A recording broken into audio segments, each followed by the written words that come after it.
like the model execution. With me as usual, I have my friend Dustin Hogarth. Hey Dustin, how's it going? Good. Good, good. Yeah, We've never talked about cursor before. I thought we talked about cursor in in episode 2 we talked about cursor methodologies. But I think it was in episode 3 or 4 when we talked about Claude Code. We were using cursor at the time as a VS Code plugin for but yeah, obviously that was like a year ago, or late July, 11 months ago, when we did episode 2 on cursor methodologies. At that point, the idea of like not running an agent on your computer was a very different thing. We weren't doing ID, we're still coding in an ID, still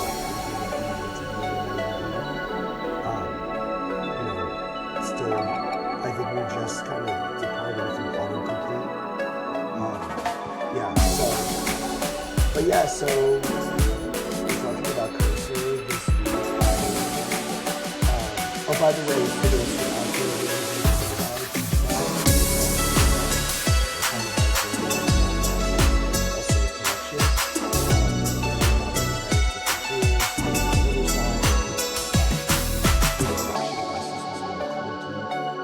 Riverside seems to streamline a lot of that.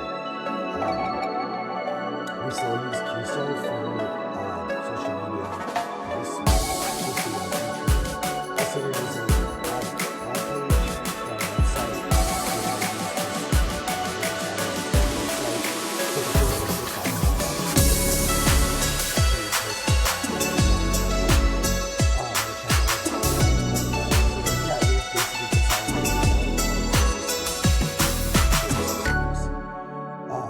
So yeah, we are.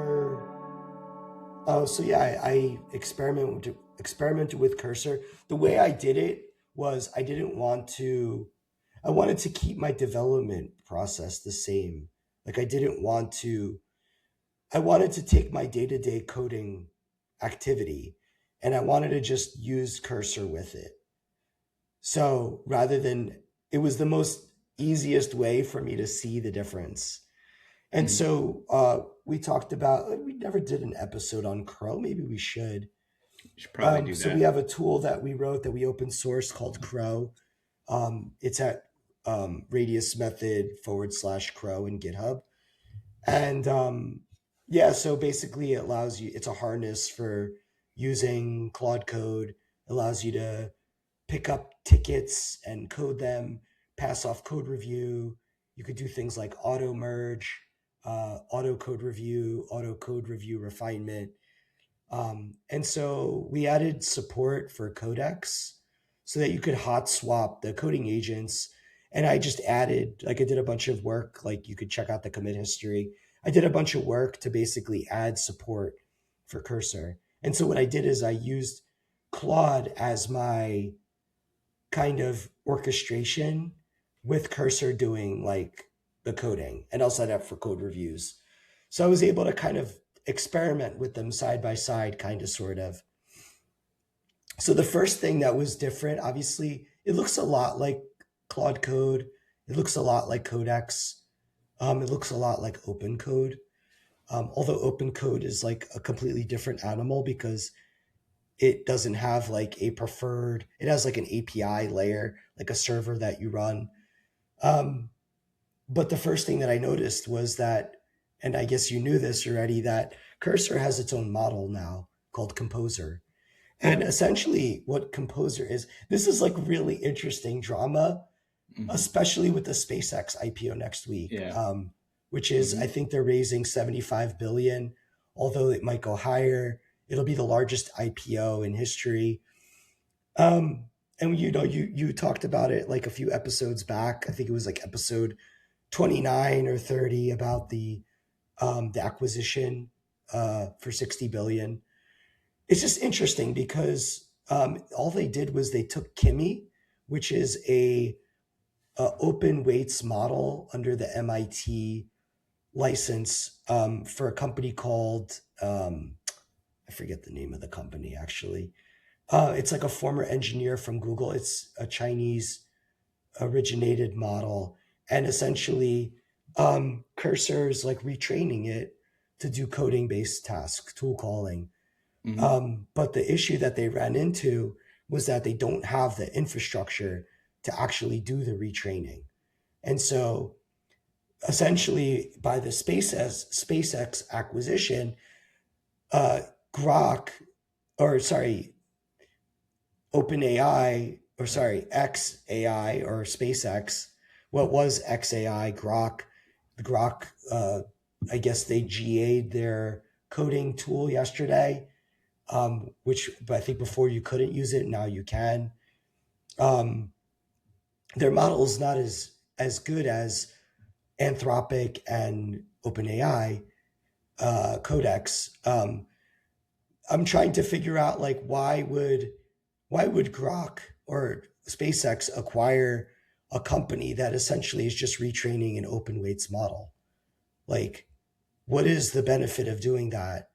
So basically, like you can choose which model you want to use in Cursor. You can use you can use Codex, ChatGPT models. You can use Anthropic models. You can use Gemini, and you can use Composer and Grok also. Interestingly enough, I heard, and I haven't seen it because I haven't used it, is that the Grok coding tool actually lets you select Composer now. So you can already see the synergies. But yeah, I was just curious. I'm trying to figure out, like, I know that they can use Colossus to essentially get the compute for free.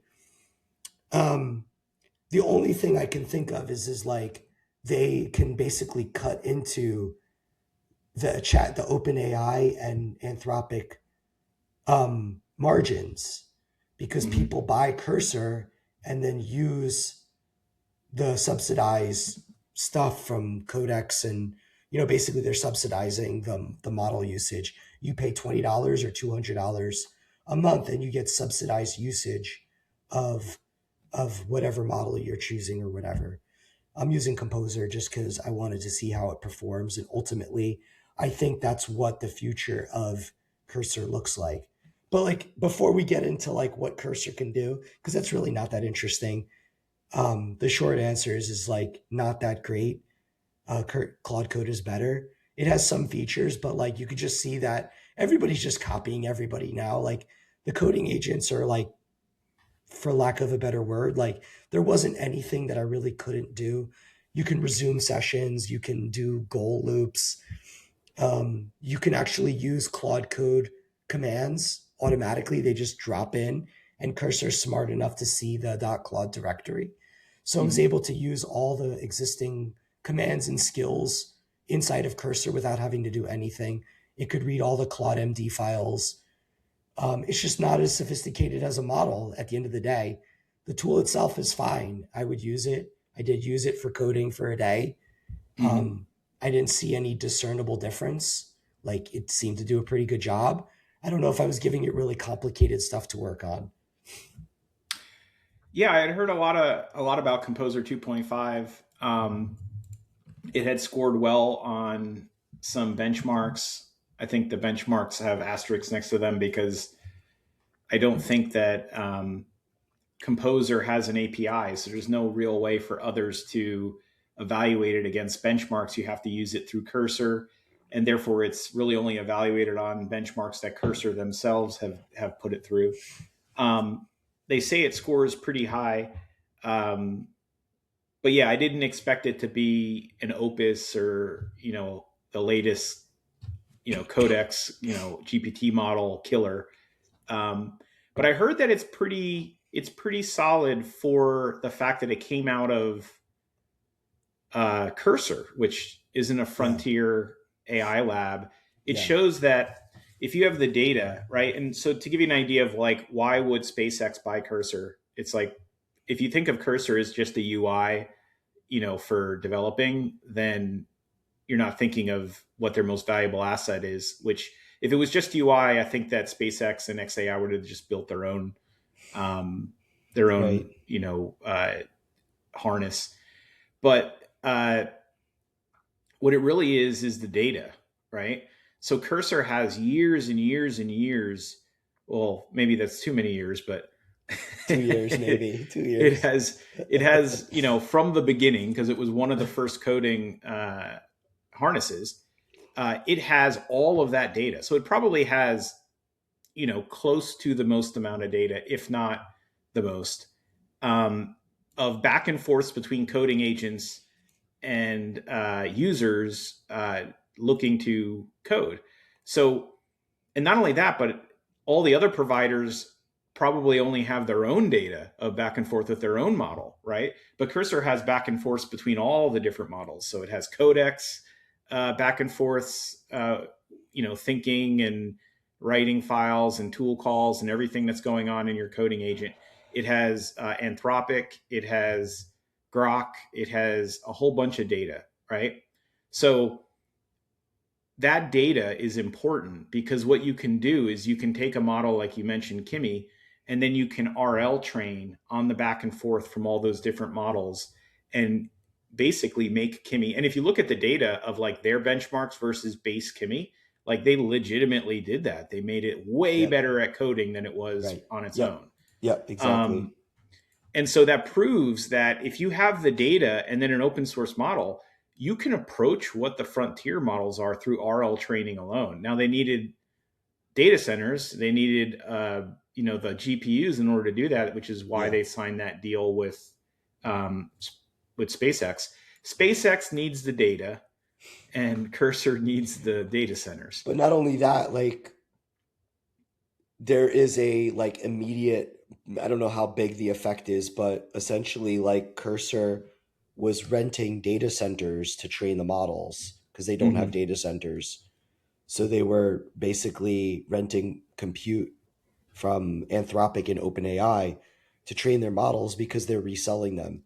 So it was in Yeah. their best interest to like get people to use Cursor, and they probably were like, cool, we're getting money from the subsidized model usage, we're getting money from the renting. And then here you have SpaceX that comes in that can now immediately kind of stick it to Anthropic and OpenAI by cutting Mm-hmm. into their margins, and probably a large consumer of. I was just surprised that they took a Chinese model and trained on top of it. But I guess nobody cares anymore, or maybe it doesn't matter, or who knows. But yeah, I mean, I I guess theoretically was using a distilled version of Kimi and not straight from. I'm not sure what the yeah story is, but it's an interesting thing to look into to see exactly how much distillation was happening in order to perhaps protect from whatever might be in the Kimi model that is nefarious. yeah Um, but yeah, I mean, I also wonder whether the Anthropic deal with SpaceX to use data centers was unlocked by this, because I know that Anthropic and XAI have been kind of at arm's length from each other. I think Anthropic cut off the XAI team from Claude at some point in the past, so they at least have somewhat of a tense relationship. And there was a lot of speculation that Anthropic didn't want to work together with Grok or with XAI because they were worried about them getting data from Anthropic and using it to catch up in coding. yeah Um, but then suddenly they're working with XAI on data centers, and it happened right on the tail end of XAI signing a deal with Cursor for the data. So it's almost like Anthropic said, "Well, they already got the data, so we might as well get the data centers." You yeah know, um, and maybe that's what unlocked the deal. It's speculation on my part, though. yeah yeah. So I mean, basically, like SpaceX is behind. They need to catch up. Obviously, I mean, the IPO is. I think there's the capital is to build data centers in space, Mm-hmm. which helps reduce cost for training and stuff like that. Um, the Colossus stuff is probably not doing as much as it could be doing. It's just maybe sitting there. A lot of the compute is not being used because their coding efforts are way behind, or probably not moving as quickly. And so then Cursor becomes like, there's like a third player in the space, right? Because it's like really Codex and Claude Code that are the main ones, and then there's a third kind of player in the space. Mm-hmm. And I think Microsoft looked at Cursor also in past. Um, but Microsoft also doesn't. I don't think they have their own models. Um, so yeah, so it's just interesting, because like Cursor, like a year ago, was a VS Code fork. Now it's a subsidiary of a company that's going to be part of the most valuable IPO and is a rocket funded uh, company essentially. Who would Yeah. have thought like a year ago that it would be what it is? Like, kind of crazy the world that we live in, that you could start out as like a VS Code fork and be like this like in a year. Aren't they potentially a subsidiary? Because I think there's still a $10 billion out Yeah, that yeah, yeah, XAI for sure. has, where they could be like, okay, we got the data, we don't like the rest. Here's $10 billion. Yeah. I mean, still $10 Have billion fun. dollars is nothing to sneeze at. Yeah, nothing to sneeze at, unless I guess So, you're Elon Musk, in which case you might but I'm sneeze just at saying, it. like from the Cursor angle, like I guess my storyline was like, you're a VS, you decided one day I'm going to fork VS Code and I'm Yeah. going to create like a better coding agent.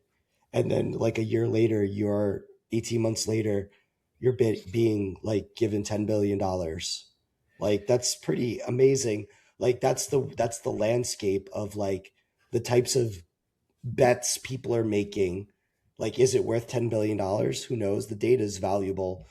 But Mhm. yeah, just crazy. Like the world that we live in right now, like with as it It's the relates to power of being first, yeah. like they got in there quick. They were smart enough to realize that this thing was going to be a market. I don't know if they were that brilliant of knowing how big it was going to be, but they certainly knew it was a market. They got into it. It ended up turning out to be the biggest market in all of AI in Yeah. the beginning, and they rode that into an amazing business. Um, Now it started to languish a little bit because now the big players are in there, the big money, the big data centers, and they're kind of like Anthropic a little bit, where they don't have the data centers, they don't have as much of the money, but they're even smaller than Anthropic. They have even less data centers, even less money. So I think it's a great deal for them to, and it's kind of like the underdog story. They're the ones that aren't the frontier. Out of all the other players, they aren't the frontier, but they're still biting at the ankles and keeping in the realm. Yeah. So this is what Cursor kind of shipped. Um, they have cloud handoff, which is like remote. You Mm-hmm. basically can hand off to a web based console, which you can ostensibly do with Claude. Mm-hmm. You have mode rotation, so same way in Claude Code you have plan mode, you have ask mode, you have agent mode. One thing I did find out is their auto mode. Once you set their auto mode, you never have to change it again. So you can like literally like put it in like a mode where it will never ask you ever again if you want it auto. Like after you do it 3 times, it'll just say, "Do you want me to set it so it's always auto mode?" Mm-hmm. And yeah, so that was interesting. I Cause think Claude has that, but you have to go into your like config and change it. I don't know if there's an easy yeah, way to do it. yeah. Um, I wish They there was a plan mode though. I hate that plan asks me questions. Yeah, so plan ask clarifying questions forward slash ask is read only exploration.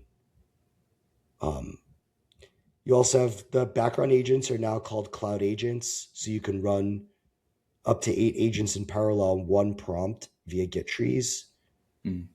Um, you could do a multitask, which basically I think Claude is agent or workflow, where basically it breaks a request into chunks and then it gets fanned out into sub agents. But Claude seems to kind of do that automatically. Mm-hmm. Um, there's a loop skill, so it's basically they have the Ralph Wiggum loop or the goal skill, which we should talk about at some point. Basically, you run a prompt repeatedly or on a schedule until a condition is met. Yeah. Yeah, you can do automations. There's Jira integration. They have auto review run mode, decide whether shell, MCP, or fetch calls run. And then they have an SDK, so they have a Cursor SDK.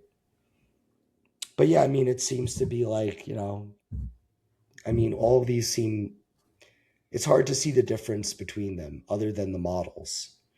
That really seems to be the difference. And yeah, so that was Cursor. I mean, if I rewind all the way back to when, we probably did episode 3 or 4, I feel like everything is consolidated because back then it was like Claude Code was just far better than everything else and nothing was even close. It was like I would talk to people and they would say they're using this or that. And I would say, why aren't you using Claude Code? You know, nowadays when people say they're using Codex, I don't say, why aren't you using Claude Code? Because I know why they're using Codex because it's, in the same ballpark as Claude Code. And likewise with Cursor, I don't say anything to people who are using Cursor because I assume that they're in the ballpark too. Yeah. I think there is maybe, at some point you're so good at coding that every additional improvement isn't earth shattering. It's just incremental improvement. So I think that's what's happening is it's just plateauing to the sense where I would expect a year from now all the coding tools are almost interchangeable. Yeah. But I guess we'll find out. The models aren't that much different. Like I said, like as I was going throughout my day, like a lot of my coding is just creating tickets. Like it's not actually coding. I'm not steering anything like with Crow. And I can tell you that like I didn't really see any difference. Like I didn't like my day didn't like it seemed indeterminate and indiscriminate. Like, okay, so I was coding and your Crow was doing code review. So you reviewed everything that Cursor did with Claude. And I didn't find like, wow, this is really bad. Like there's more code review cycles than normal. It was just a regular old day. I really didn't notice a massive difference. Again, like was I doing something complicated that required a more advanced model? What I'm starting to think is that like it's just good enough. Like you don't really need Opus to do what you're doing in every use case. And maybe And once you matters. get to the point that you're running like jobs and nets over your data, like we were talking about with Crow, you can set up jobs and things like that. So I have jobs that once a day go check logs in production and find errors and other problems in the logs, and then make tickets and assign them to me. And then my Crow Yeah. picks up those tickets and diagnoses them and fixes them. Yeah. And then I have jobs that wake up and look for gaps in the ADRs versus our project and look Yeah. for, multi-tenant bugs and, RLS or whatever else, whatever Yeah. project we happen to be working on. I think that like the difference between a great model and a bad model at the end of the day just may end up being another cycle or two that you go through or more, in other words, like maybe there's more fish in the ocean to find, but your net eventually picks them all up. So what's the Yeah. difference, Yeah. Yeah. That was my experience. Like I would use Cursor, I would use Codex, like I would use them for different things. Mm-hmm. Um, even maybe certain tasks like where you're trying to like I even thought about like, hey, like I wonder if I had enough compute, and maybe this is a good segue into the news or noise. If I had enough compute, I would just run like a coding model if there is one, like in Hugging Face, like a free one, and see if there was a difference. Like you run it in OpenLlama and wire up Crow to use it for code review and or coding tasks. Mm-hmm. Obviously like you need the money to do it and it might be more expensive than paying $20 a month. But yeah, so it's just interesting because I just got a feeling like, wow, these things are more alike than they are different. And the models too.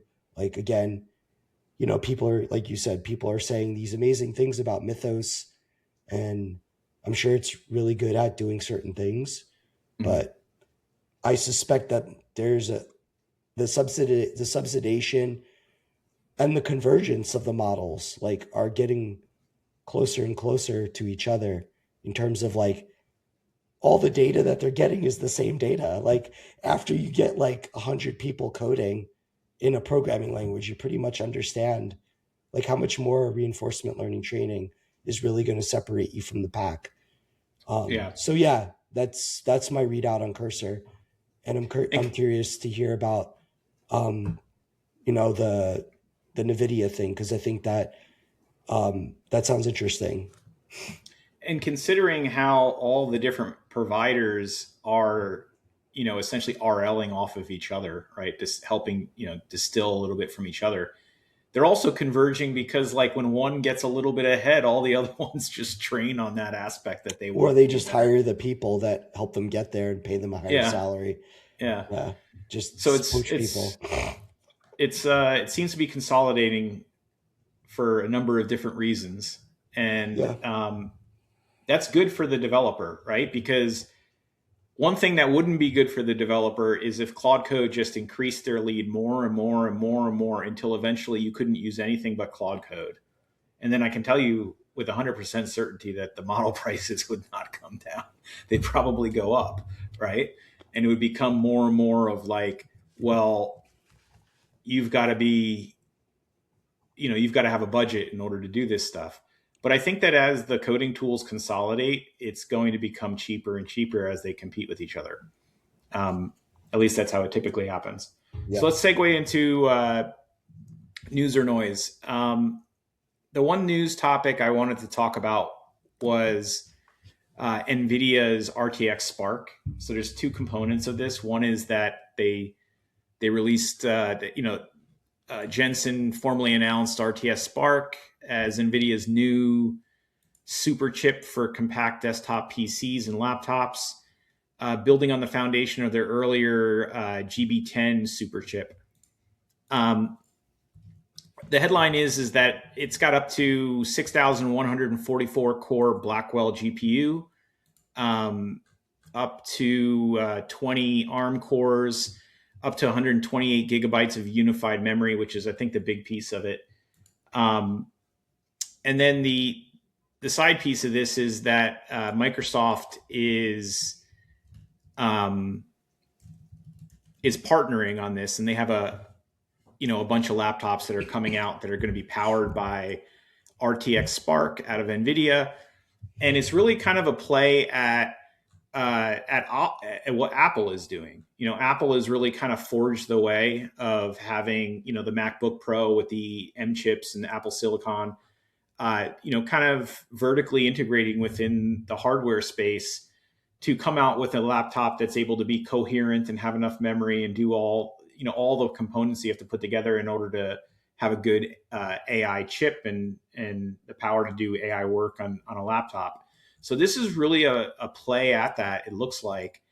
And it, I mean, they're saying that you can run like 128 billion parameter models on this RTX Spark at a million token context. Where the 128 gigabyte of memory unified comes into play. So yeah, it's pretty impressive. I mean, those laptops are going to be pretty powerful. There's some questions. I mean, if you dig into the rabbit hole of YouTube, before release, there's people out there saying, well, how are they going to, given the amount of power draw on, what people can see today, like with those components outside of RTX Spark, how are they going to get a laptop that has good battery power based on that? They're going to have to throttle it in some way. So we'll have to see just how powerful it is when it's released. But based on the way they're hyping it up and saying you're going to be impressed by it, uh, you know, people What's are with pretty the interested to see how it what's goes. with the laptop form factor? It's a good question. Like, why wasn't this a desktop release? I don't know, but the chip is incredibly small, so it fits in a laptop. I think that's Wait, maybe like one why not piece of like a it. Mac Mini type form factor? Like why a screen and a Mm-hmm. Well, I think the idea is that you could already build this type of stuff in Mm-hmm. a um, in a desktop by putting the various components together. Um, I mean, that's what they're doing in the data centers in many cases. Uh, and I think this is the first kind of idea of like, no, no, no, this isn't something that you're taking what's in a data center and putting it underneath your desk. This is Yeah. like in the device. This is the future. You're going to take it with you. You're going to be offline Is it for and like be running this. gaming, maybe? Gaming as well. It's a gaming Yeah. laptop that apparently can do top line gaming. I know that's another piece. I mean, that's actually probably like half the news. A lot of the people are like, gaming is back. Oh, this is the part that's actually pretty cool. Is it bakes all of the local, like it's embedded with the OS in such a way where like the OS can leverage the AI. So that means that like you're going to have games that come out in the future that require this chip because they're going to be running on device AI. So all those things where you're wondering like, when am I going to get games where I'm talking to characters that evolve and have soul and are talking back to me like ChatGPT? The reason why you don't have that is because A, the devices are not powerful to do that type of stuff on board, and B, if they were to go out and do API calls, you'd be end up spending $100 a month on your game just to play it. So the reality is that this is what unlocks that. Yeah. If you want to be playing, the new GPT or GPT, GTA 6. GTA, Grand Theft Auto, and be running around and having real conversations with the characters and getting unique pathways through the game that others don't encounter because it's all LLM being generating, then you're going to need something like this on the device in order to make it affordable. Yeah. And then also from our perspective, like, I love Opus and GPT and Grok and all that kind of stuff, and I use it every single day for my job, and I get amazing productivity from it. But at some point, I'm going to want all that productivity to be on my device so that I don't have to have all this data flowing out to the providers for God knows what they're doing with it. Right. So, right now it's an acceptable loss because you don't have another choice. But at some point in the future, I'd like the idea of privacy. I'd like the idea of there's not a provider out there that knows more about me than maybe I do, Right. So I think that this is the beginning of local AI at scale, at frontier levels almost. So pretty excited about that. Obviously, it's not out there. You can't go out there and see reviews of people using it yet. So we'll have to see how much it matches up with the hype. But it looks pretty solid based on the specs. It looks pretty impressive. Do you know if there's a price point? Well, I know just the RTX Spark, sort of little mini box that they're selling, that Nvidia is selling is like, I think it started at 2,000 something, and now it's all the way up to 4,000 or 5,000, just based on the GPU prices fluctuating and going up. So if it takes $5,000 just to buy the RTS Spark, I can't imagine that putting a monitor on it, a keyboard, and everything like that is going to make it cheaper. So it's probably going to be over $5,000 for the laptop at least. Yeah. Yeah. I wonder if they'll get into the cell phone market or like mobile device market, like being able to run these types of models. Like, it'll be interesting to see. Next week is a Monday is Apple Developer Conference, to see what changes are happening in their Apple Intelligence platform, which is really not anything. I mean, Siri is just not, it's terrible. We can't do anything with it in terms of using AI at all. So it'll be interesting to see, you know, I think um, there's a lot of money being left on the table in terms of AI usage. I mean, I have stuff I can run on my phone. The processor power inside the mobile devices, particularly the I have an M4 or M5 iPad Pro, and you can do some pretty amazing things with offline models directly on the iPad. Mm. I mean, I like Apple. I have a lot of Apple devices, but I don't use anything really. I have everything turned off related to AI. Um, Not because I'm trying to be like, privacy oriented or a Luddite or anything like that. It's because they suck. They're just, Yeah, they're worse than having them turned off. yeah, Like anytime I get a notification and it tries to like summarize the thread, first of all, you've got like what, a line and a half in the notification to summarize something. So it's just, it's the design of it from the beginning was never going to work. It's yeah, just like worse than anything.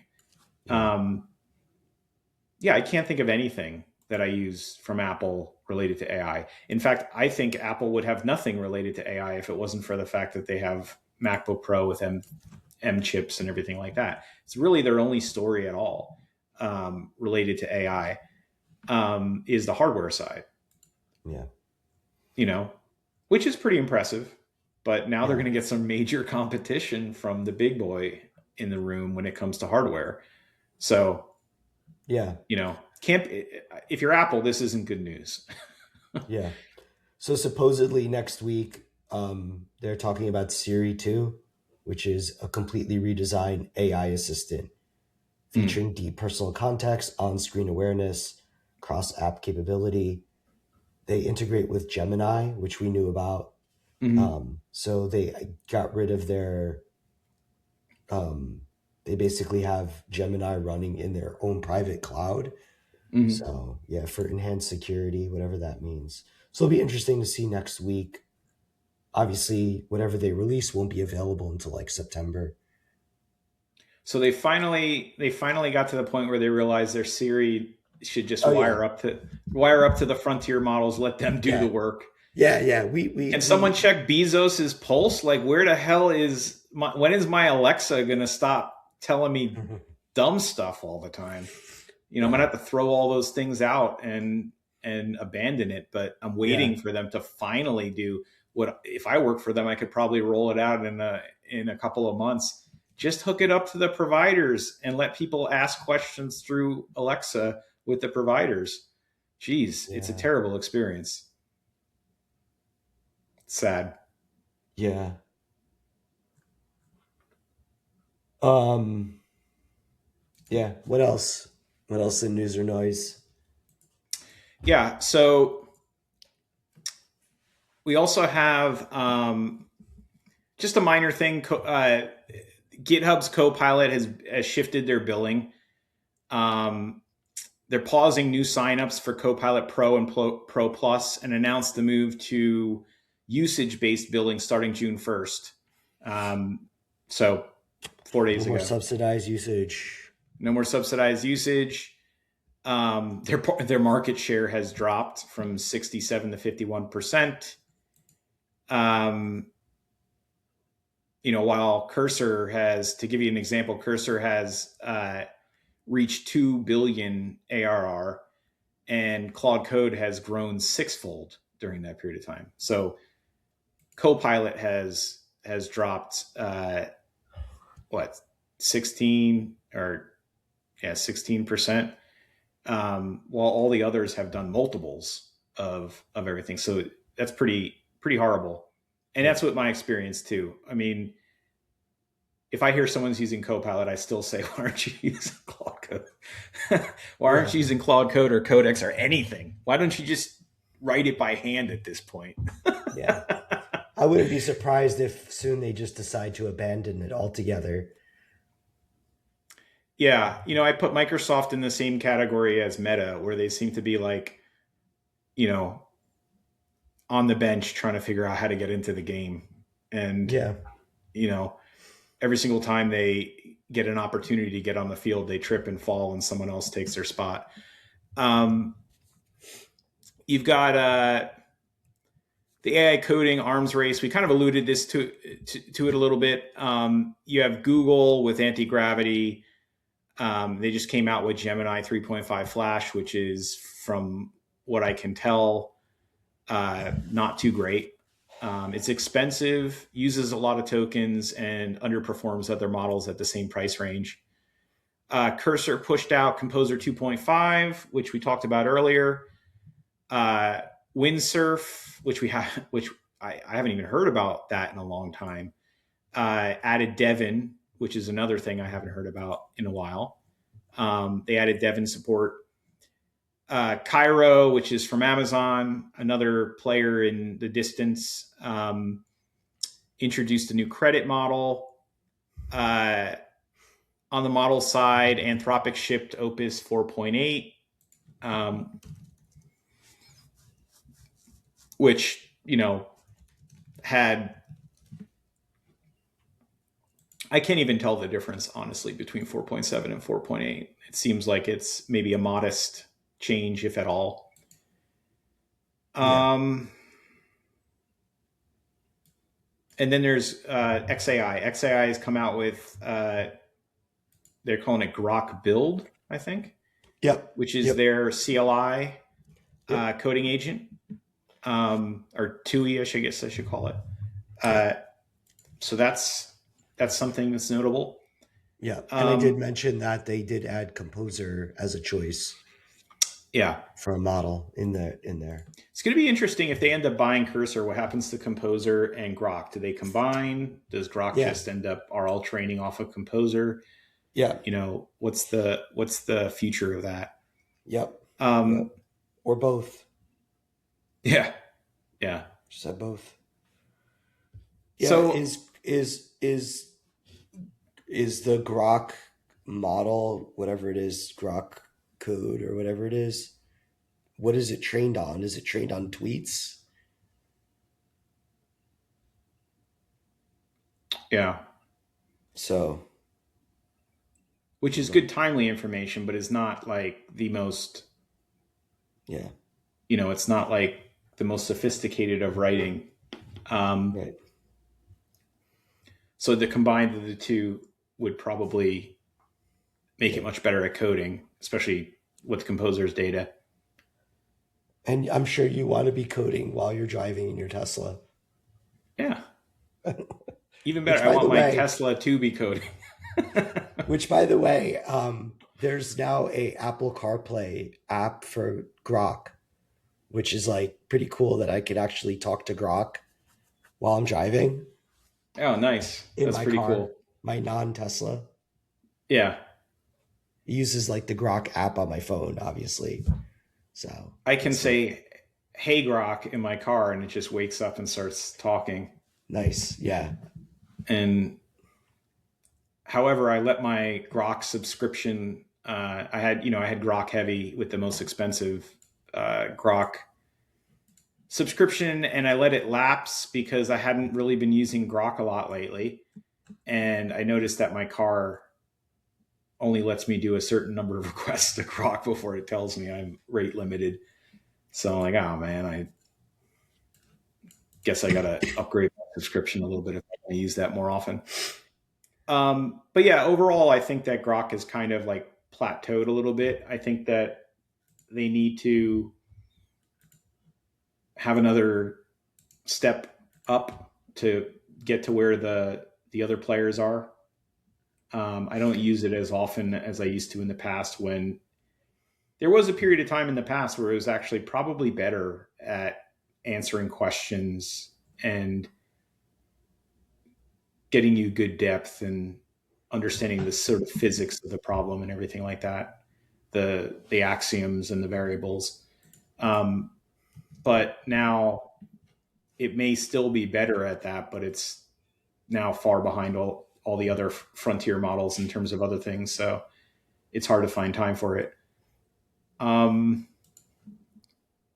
Yeah. So a few things, like Claude came out with this feature called workflows. And funny enough, the way to start using it is you just mention the word workflow in your prompt, which is really annoying because you might have an app that has, I mean, workflow is probably one of the most common words used in engineering. In coding, you're going to have tons of variables or objects or things like that that have workflow in it in some way or another. So now, feel bad for anyone out there with a class called workflows, because anytime you mention that class, it's going to kick off this new workflow feature in Claude Code, which, by the way, they turned it off, so you can opt out of it now, and then you can save yourself from that problem. But in the beginning, when it first rolled out, it would start doing workflows, this new workflow concept, which, by the way, for the life of me, I can't figure out what the difference is. I mean, I can when I read it, but like in the beginning, I was like, what's the difference between workflows and goals, right? Like workflows is this idea that it kicks off a whole bunch of sub-agents around some sort of task, and then it completes when they all find consensus. And then goals is that it kicks off a thread that's working on a problem until it checks off all the items on some sort of list that you've given it. So you have to, it's, goals is kind of like a Ralph Wiggum loop in the sense that you have to provide it upfront with its ability to figure out almost deterministically whether it's done. And then workflows is almost like, it reminds me a little bit of the idea of like do a code review and a fix in a loop and wonder if it ever gets to the point where it says there's no more items, because it needs all the models to converge on a consensus. So that could run for a long time as they both second guess each other over and over and over in a loop. So, it's a good question about when do models approach consensus? Do they ever get into a somewhat infinite loop of non-consensus? I think anecdotally, I saw someone on the web said they kicked off workflows on a really tough problem, and it ate through 60 or 70% of their 5-hour limit. So you can do some absolutely massive token usages with workflows, which is why it was kind of annoying that you could inadvertently kick it off by mentioning the word workflows. Yeah, I think the difference between workflow is that workflows can execute multiple agents work in parallel. Mm-hmm. So if you have tasks that can go independent of each other, it will allow you to get to a goal in faster. A goal is a single agent where you need sequential operations. Mm-hmm. So now theoretically you could probably combine them together. I mean, the goal could use sub-agents like they do automatically, like with Explorer, et cetera. But I guess like workflows is different. It's not, when it says multiple agents, it means multiple like top level agents as opposed to sub-agents. Like each of your agents that are going and doing things could then do its own sub-agents. I guess. I don't know that it's distinct to that. I think it's, because when you create like a plan, like the plan might say to execute them in parallel, but it is the building of the plan that figures out to do that. Like, whereas you may want to explicitly tell it, hey, this is a workflow, don't think about it. Like, it's a deterministic way to say run these in parallel versus you building a plan and it deciding to use sub-agents is something that Claude Code decides to do for itself. Typically, you don't need to think about that level of detail. What's funny is I really need to get my head around goals and workflows by starting to use them. All the times that I've used workflows so far has been on accident. And then with goals, I just haven't found the right opportunity to use goals yet. I have thought about the idea of like, when you make a huge multi-phase plan and you break that plan into separate tickets, I want to try taking goal, or maybe workflows is another opportunity, but I think it's more likely goal because there's dependencies. With workflows, I think you mostly want to do things in parallel. So just make it a goal of taking the whole epic and all of the sub tickets and say, I want them all done and in a single branch, meaning merged together at the end. Because that's one thing that's sometimes a little bit annoying about breaking a, a task, an epic, into multiple sub pieces, is that, at least according to our tooling and what's available in the harnesses themselves, you certainly in the harnesses themselves don't have something that combines all that back into one release candidate. And then in our tooling, we haven't yet developed something like that. So maybe it's something we do, but maybe the goal thing is an interesting way of getting that same result without having to do any tooling. Yeah. For example, like say you wanted to do like deep research, like a workflow is a good example of that, where Mm. you can spawn off multiple research activities in parallel. Doesn't matter when they're done, they're not dependent upon each other. Whereas like a Yeah. goal is like you need to do this and then this and then this and then this. Like you wouldn't test in parallel, you would only test after you're done. Mm. So yeah, Makes sense. yeah. Um, what about this? I don't know if you saw today. There's this thing where the U.S. government is going to potentially take a stake in OpenAI. Oh boy. Yeah, something called it's like a fund like that the American citizens would Like the same own. thing they did with Intel, I don't know what that is, but yeah, basically like um, where they they made met. Intel give them like a 10% stake or something. I think it was Yeah, Intel. basically OpenAI, Sam Altman, and the White House are in ongoing talks about a possible government stake in AI, the AI company, confirmed Friday by CNBC. The discussions have been going on for a year. Altman suggested the idea in 2025. Something called the Public Wealth Fund. Mm. That means OpenAI said the fund could invest in diversified long term assets that will enable citizens to participate in the upside of AI growth. No official investment terms have been decided. So it's kind of similar to like what the Saudis and other countries in the have with around the oil wealth. Um, the idea of setting up like a sovereign wealth fund that somehow allows the citizens to maybe get distributions from it or some sort of benefit from it over Yeah, time.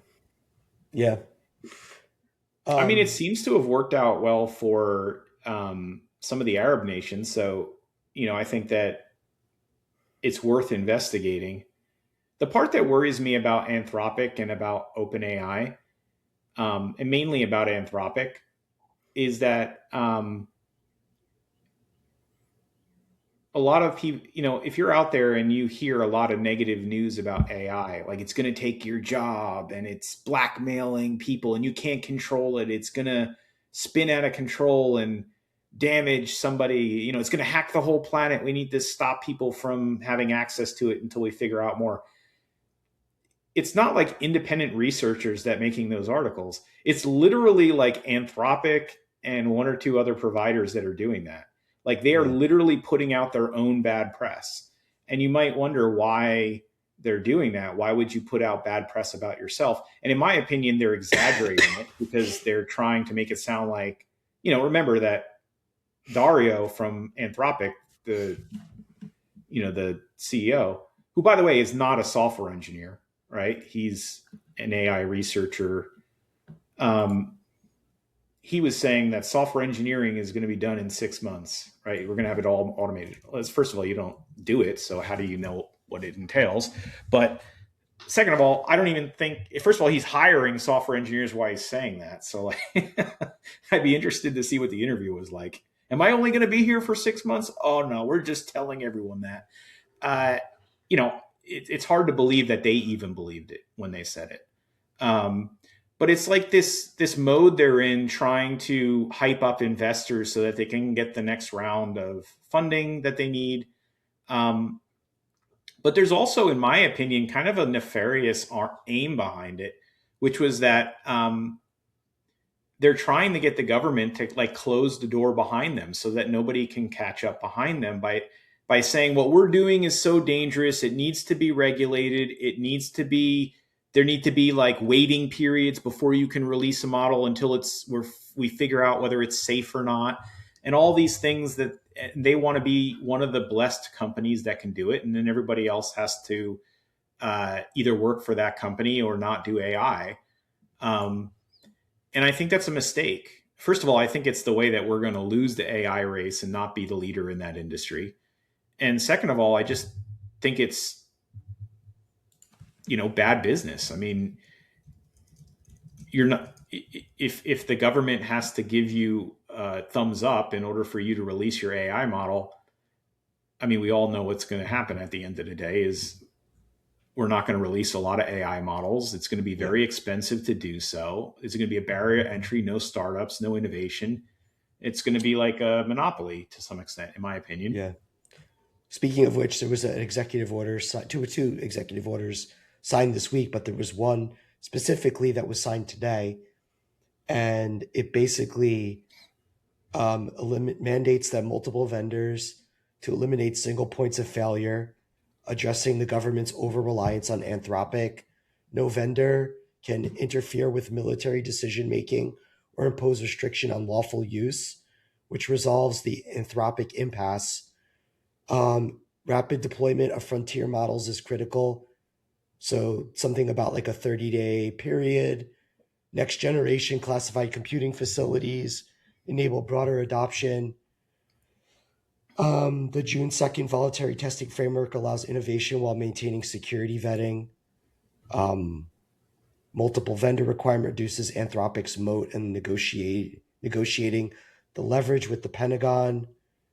Investment in Maven and Palantir integration becomes less strategically critical if the Pentagon can freely substitute OpenAI for other vendors, which part of the kind of success, I guess, in some of their most recent theaters has been Maven being integrated into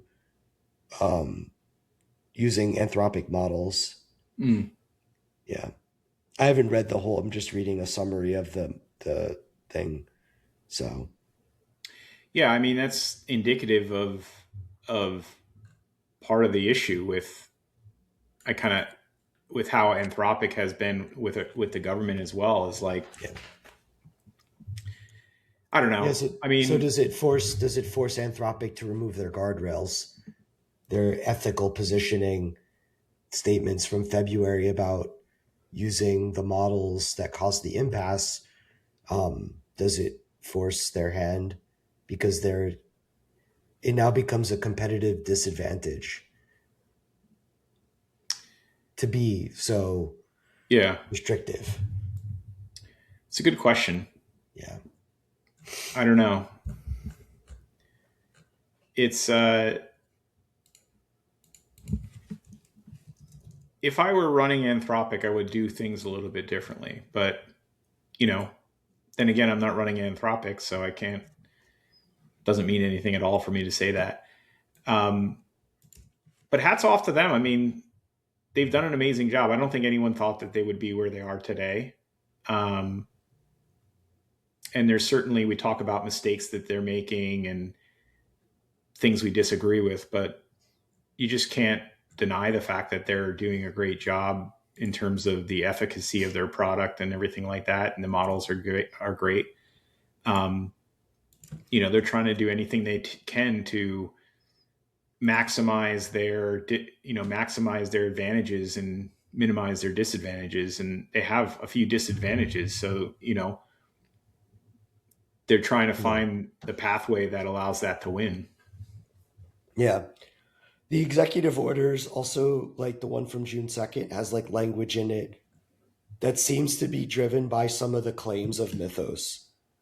Like one of the things in here is like the order directs the Attorney General to prioritize enforcement against individuals who use AI to illegally damage or access computer systems, steal data, or facilitate any other criminal activity. So it seems like a lot of this, and I know that the NSA and Project Glasswing, which is the kind of those people who are kind of allowed to use Mythos ahead of the general release. Mm-hmm. I wonder if this is around maybe the NSA saw stuff and was like, oh shit, like this could actually cause really bad damage and we need to kind of get ahead of this. So a lot of that reads like not only the models that are being built now, but in the future that the government, the US government, has the ability to preview these models before the general public does, so that they can understand how it may affect national security. Yeah. Which, first of all, Without if I were to think, without burdening innovators at the same time. first of all, if I were to think of all the people in the world that I want to evaluate the model to tell me how dangerous it is, the government, knowing what I know about, you know, the the efficiency of the government, I mean, do you really think that they're going to be able to look at a model and say this is safe or this is not safe? You know, and then how long is that going to take?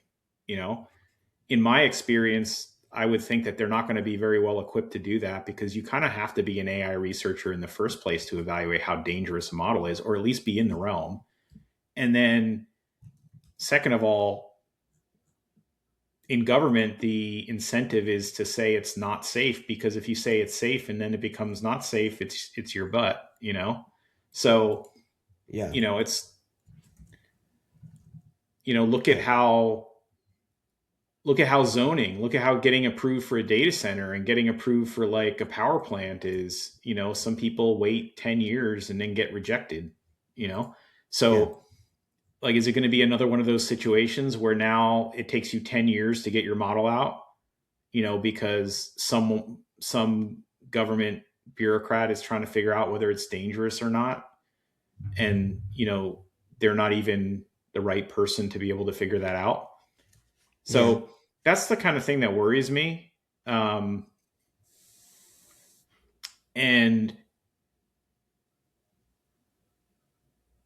not only that, but I also I don't believe something I can't see, right? Like, I don't believe in hype. Like, in Austin, everyone talks about Franklin's barbecue, and I'll probably get hate for this because everyone will say it's amazing, but everyone's like, Franklin's barbecue is the best barbecue place.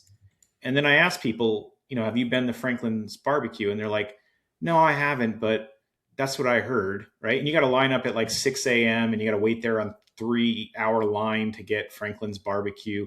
By noon, they close because they run out of barbecue every day. And it's like, you can't find anybody who's had it, but everyone knows it's the best. Yeah. And, I'm sure they have great barbecue, and, it's probably great. But there is something to say about like making people wait on lines, making it something scarce, hyping it up in the background.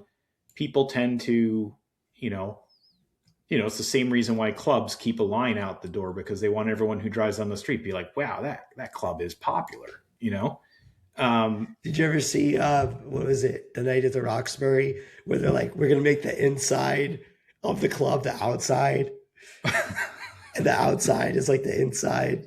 So everyone's dancing outside, but you got to go inside to wait online to get out. You're like in the club, you're like, and it's really the outside, because the outside is more interesting. That's funny. So it's like, I want to see this mythos, Yeah, I mean, I sent you both of the articles, like the executive orders. They're not long, but yeah, they basically try to strike a balance between. I mean, there's got to be a reason why these are coming out now, and the timing of them. Certainly, I think it's some of the impasse with Anthropic. Clearly, like the government is. I mean, executive orders are only as good as the people that are executing on them. But yeah, I mean, they're just, yeah. Remember when Anthropic released those skills, which we know because we work with skills all day, that skills is just a folder of markdown files, right? It's just a markdown file, right? Remember when they released all those skills for the different industries and the media talked about it for months? Like, oh, legal is going to go out of business. I was like, do they know that this is just a markdown file? Like, Yeah. yeah, skills are awesome. I use them every day, but there's a lot of this idea of like, those that are, kind of trying to understand the AI market from the outside, they take these things and they hype them up. So it's like, I don't, you know, I'll believe it when I see it. When I can touch Yeah. Mythos and run it on a project I've had and it finds a whole bunch of vulnerabilities that I never even considered, then I'd be like, okay, this is cool. But remember, at the end of the day, it's not like some like brilliant new model. It's essentially like what Opus that's RL'd for looking for issues, you know? Yeah. Um, so it is what it is. Yeah. Well, this was good. Next week we will. I don't know. Maybe we should talk about goals and workflows.